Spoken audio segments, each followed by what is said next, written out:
कुछ burning issues पर आ जाते हैं। आपने अभी फ्रीबीज का जरूर जिक्र किया, लेकिन आजकल हम देखते हैं दिल्ली में बड़ा घमासान है। केंद्र के अध्यादेश को लेकर अरविंद केजरीवाल बड़े नाराज चल रहे हैं और कह रहे हैं कि ये तो केंद्र सरकार का सिर्फ एक एक्सपेरिमेंट है और फिर देखो आगे होता है क्या। तो ऐसे में अरविंद केजरीवाल की इस कोशिश को या बीजेपी को लेकर बनी इस धारणा को आप क्या सोचते हैं उसे लेकर, या इसको कैसे तोड़ सकते हैं? देखिए, देश के सबसे बड़े झूठ बोलने वाले मिस्टर केजरीवाल, उनके राजनीति में आने से पहले से लेकर राजनीति तक के जितने भी बयान देखोगे आधे झूठे और फर्जी हैं।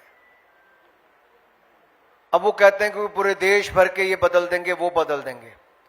अरे भाई, बाकी फुल स्टेट है, ये नेशनल कैपिटल रीजन है दिल्ली। पहली बात तो उनको ये समझनी पड़ेगी।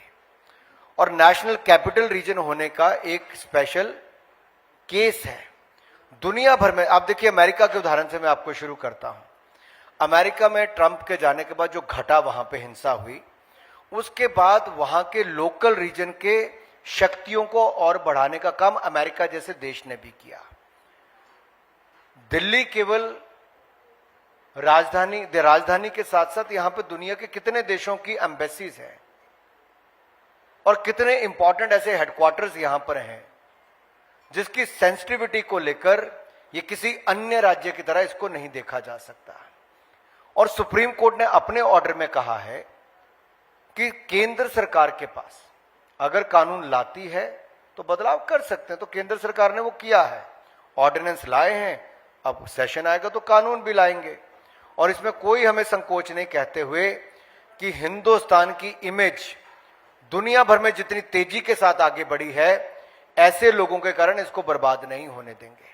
लेकिन ये आप इसको प्रोपेगेंडा कह लीजिए या क्रिएशन ऑफ परसेप्शन कह लीजिए, पर ये चल तो रहा है ना। अब आप गीता प्रेस देख लीजिए, एक अवार्ड का अनाउंसमेंट होता है, उसको लेकर बवाल मचना शुरू हो जाता है। केंद्र सरकार की तरफ से कोई भी फैसला लिया जाता है, अध्यादेश की बात हो रही है तो उसको लेकर बवाल। और अरविंद केजरीवाल कह देते हैं कि विपक्षी एकता की जो मीटिंग होगी उसमें इसी पर अध्यादेश को लेकर सबसे पहले मैं चर्चा की मांग करता हूं। बाकायदा इसके लिए वो लेटर लिख देते हैं। तो ऐसा क्या कुछ भी नहीं है जो विपक्ष को रास आए? देखिए, 2 दिन रह गए, देखते हैं उनके पहले एजेंडे पे चर्चा होती कि नहीं होती है। और दूसरी बात, जहां तक गीता प्रेस की आपने बात कही, देश तो ऋणी है गीता प्रेस का कि जिन्होंने 100 साल से ज्यादा समय, पोद्दार जी का, उनके सहयोगियों का, जिन्होंने कुछ ना होते हुए भी देश के लिए हमारे धार्मिक ग्रंथों को, साहित्य को ना केवल बचाया, आज किसी भी हिंदू के घर में अगर कोई भी ऐसा धार्मिक ग्रंथ पाया जाता तो गीता प्रेस की बहुत बड़ी देन है। और इस योगदान को ना भुलाया जा सकता है, ना ही भुलाना चाहिए। हमारी सरकार सबका साथ, सबका विकास, सबका विश्वास, इसी के साथ काम करती है। कोई अपने धर्म को फॉलो करता है, कोई सिख होगा, हिंदू होगा, ईसाई होगा, मुस्लिम होगा, वो अपने धर्म को फॉलो करे।